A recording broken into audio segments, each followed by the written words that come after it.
So our question is, does Earth Day matter? Well, I've never really been the kind of guy that believes in dogma, like, you know, ritual just for the sake of it, whatever. Earth Day doesn't matter unless people do something with it. Does it matter that we do something with it? Absolutely. I mean, I think that's like, it's redundant. Okay. You know, I think, you know, it frustrates me that it's become a political issue whether or not dumping stuff in a lake is a bad idea. You know what I mean? Like, there's so many, you know, there's so many basic fundamental reasons not to pollute. At very least, we can all agree on that, and for some reason, there's a lot of bickering about that. So I think if Earth Day has any importance, it's at least to hopefully forget that for a little bit.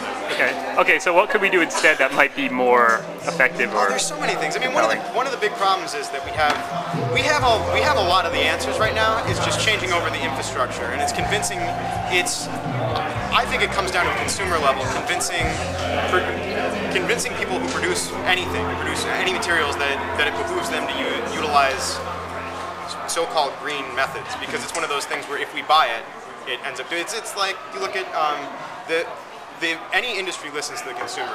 The consumer spoke up and didn't want our best in dairy, in milk, and it is almost off the market now. You know, it's virtually unused, and it's one of those things where Walmart took it out. Like people listen to that, like big company, and that's the thing is that there's a lot of. I think it's really lazy to blame, you know, the government or blame, like, you know, big business or something, because it's one of those things where you have everybody.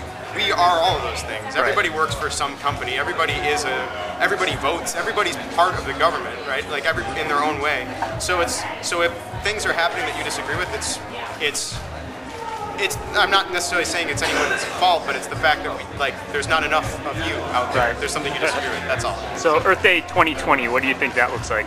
I think my firm feeling is that people, on a whole, I think the people here are going to be doing something. I think, and there's a lot of really intrepid young people who are coming up with, and some genius old people who are coming up with really good ideas. And I think those people are going to still be working on it, and we're going to be 20 years ahead of where we are right now. I think the bad news is that there's always going to be people who procrastinate until the last minute, and I think it's going to take, like the guy that was talking about whaling today. I almost feel like it's going to take there being like 10 whales left for someone to go, oh shit, you should stop killing whales. You know what I mean? Like, it's one of those things you really have to confront people with the severity of their decisions. Okay.